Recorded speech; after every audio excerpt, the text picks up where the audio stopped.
Hello everyone, welcome to I need গুরু। আমি তোমাদের Supradip sir, chemistry faculty and mentor. আজকে যে টপিকটা নিয়ে আলোচনা করব সেটা তোমাদের নিটে নেই, ওয়েস্ট বেঙ্গল জয়েন্টে নেই, 11-12 এর সিলেবাসেও নেই। বাট তোমরাই পরবর্তী সময়ে ডাক্তার হতে চলেছো, তোমাদের মধ্যে কিছু জন।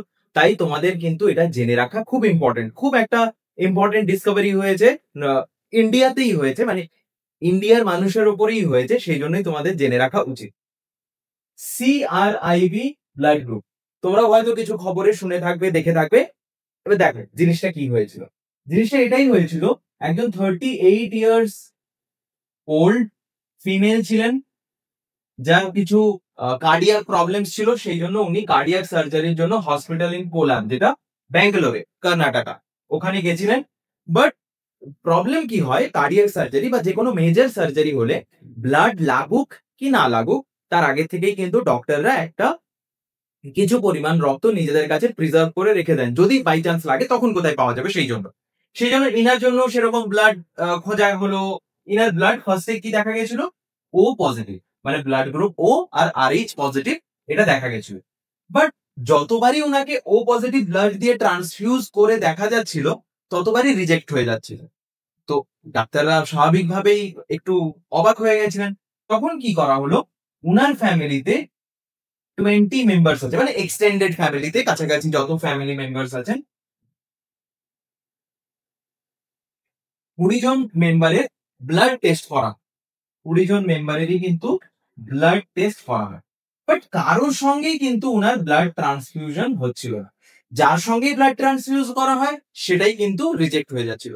তখন এই ব্লাড স্যাম্পেলটা কোথায় পাঠানো হলো, ব্যাঙ্গালোরের TTK ব্লাড সেন্টার, ওখানে পাঠানো হলো।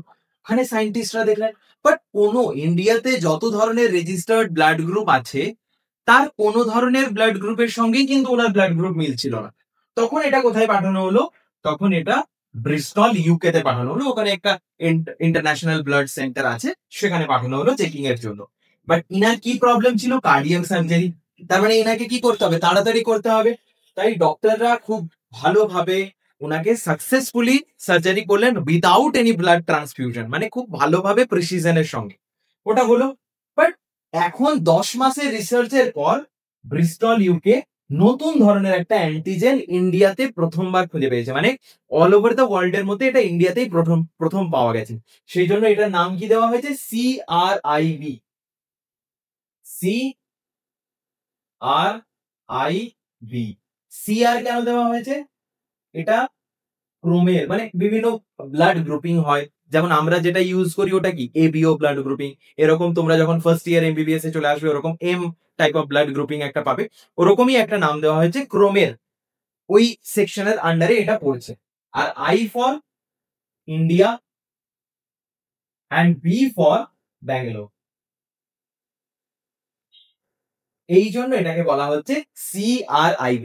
আর এটাকে নতুন অ্যান্টিজেন, আমরা যেমন যার ব্লাড গ্রুপ A হয়, তার কি বলা হয়, যে রক্তের মধ্যে A অ্যান্টিজেন আছে। যার ব্লাড গ্রুপ B, তার কি বলা হয়, B অ্যান্টিজেন আছে। যার AB দুটোই আছে, তার এই যে ক্রোমে, এই যে CRIV, এরকম ব্লাড গ্রুপ যাদের থাকবে তাদের কি অ্যান্টিজেন বলা হবে, এই CRIV অ্যান্টিজেন। ওদের ব্লাড ওদের ব্লাড গ্রুপটাকে কি বলা হবে, CRIV ব্লাড গ্রুপ। প্রথম ব্যাঙ্গালোরে পাওয়া গেল ওয়ার্ল্ডের মধ্যে প্রথম একটা ব্লাড গ্রুপ, এটা রেজিস্টার হয়েছে। আই হোপ ভিডিওটা ভালো লেগেছে, ইনফরমেটিভ লেগেছে। যদি লেগে থাকে তাহলে নিজেদের বন্ধুদের মধ্যে শেয়ার করো, প্রথমবার এসে থাকলে চ্যানেল সাবস্ক্রাইব করো, অ্যান্ড ভিডিওটি লাইক করো। Thank you.